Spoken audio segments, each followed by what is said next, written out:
Okay. வணக்கம் தமிழ் உள்ளங்கள் அனைவர்களுக்கும் என் மனமார்ந்த வணக்கங்கள். நான் உங்கள் விக்ரம். இப்போ நம்ம எங்கே இருக்கோம்னு பார்த்தோம்னா பெங்களூரில் இருக்கோம். இங்கே என்ன விஷயம் உங்களுக்கெல்லாம் காட்ட போகிறேன்னு பார்த்தீங்கன்னா, எனக்கு தெரிஞ்சு தமிழ்நாடு, கேரளா, ஆந்திரா, கர்நாடகாவில் பெரிய பழ மார்க்கெட்டு அப்படின்னு ஒன்று பார்த்தீங்கன்னா, எனக்கு தெரிஞ்சு இது வரைக்கும் நான் எங்கேயும் பார்த்ததில்ல. முதல் முறையாக நான் இங்கே லோடு கொண்டு வந்திருக்கேன். இன்றைக்கி தான் நான் பார்க்குறேன் இந்த பழ மார்க்கெட்டு.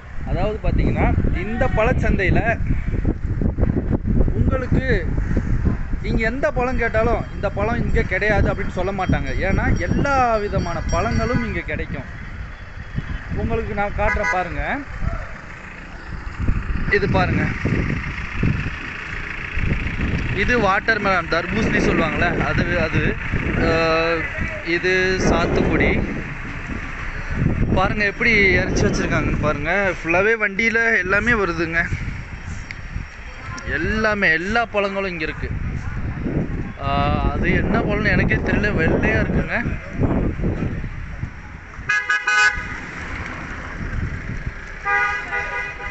இது என்ன பழம்னு யாருக்காச்சும் தெரிஞ்சதுன்னா கமெண்ட் பண்ணுங்கள். எனக்கு தெரியல, இது என்னன்னு எனக்கே தெரியல.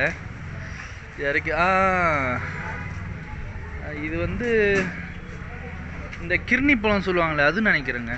அதுதான் இறக்கிட்டு இருக்காங்க லோடு வண்டியிலேருந்து. பாருங்க, நம்ம வண்டியில் அண்ணாச்சி பழம் லோடு இறக்கிட்டு இருக்காங்க.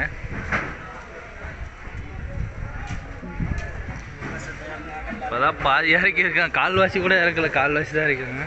அப்புறம் இங்கே பப்பாளி பழம் அழகாக பேக் பண்ணி சேல் பண்ணிகிட்ருக்காங்க பாருங்கள்.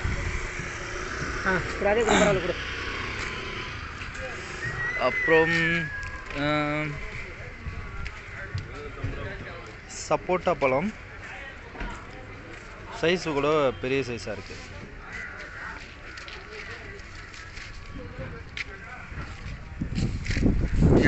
கிட்டத்தட்ட இங்கே ஏபிசிடி அந்த மாதிரி ஒரு பில்டிங்க்கும் ஒரு ஆஃபீஸ்க்கும் எல்லாருமே இங்கே ஆஃபீஸ் வச்சுருக்காங்க. ஒரு ஆஃபீஸ்க்குமே ஒரு நம்பர் இருக்குது. A1, A2, A3 அந்த மாதிரி. நீங்கள் பார்த்தா தெரியும் உங்களுக்கு.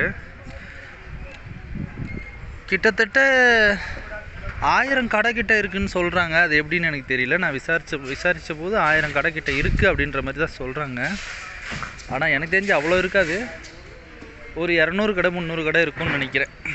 ஃபுல்லாகவே வண்டிங்க வந்துக்கிட்டு போய்கிட்டு 40 ஃபீட் கண்டெய்னரில் லோடு எடுத்துகிட்டு வராங்க போகிறாங்க. இது என்னன்னு பார்த்தீங்கன்னா, இது மாதுளம்பழம்.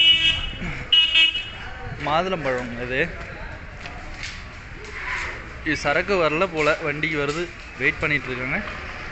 இது ஆரஞ்சு பழம். பாக்ஸில் பாருங்கள் எவ்வளோ அழகாக பேக் பண்ணி வச்சுருக்காங்க.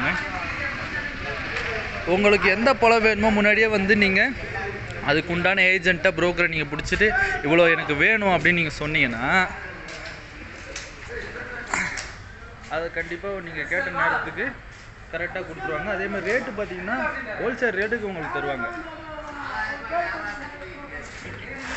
எல்லா விதமான பழங்களுமே இருக்குது. இங்கே பாருங்கள், திராட்சை. தலைவரே, இந்த பேப்பர் மட்டும் ஒரே ஒரு டைம் எடுங்க. இங்கே பாருங்கள் எவ்வளோ பெரிய திராட்சை. ஓகே, பெரிய திராட்சை. இதில் நல்ல பழம், கெட்ட பழம், அழுகி போனது எல்லாத்தையும் பிரிக்கிறதுக்குன்னு தனியாக டீம் இருக்காங்க. எல்லார் கடையிலையுமே அது மாதிரி டீம் இருக்குது. இதை என்னுடைய தாய் தமிழ் உறவுகள் அனைவர்களுக்கும் பகிர வேண்டும் என்ற ஒரே காரணத்துக்காக இந்த காலநிலையை எடுத்து நான் உங்களுக்கு பதிவிட்டுள்ளேன். நன்றி. உங்களிடமிருந்து விடைபெறுவது உங்கள் விக்ரம். Thank you so much. நன்றி.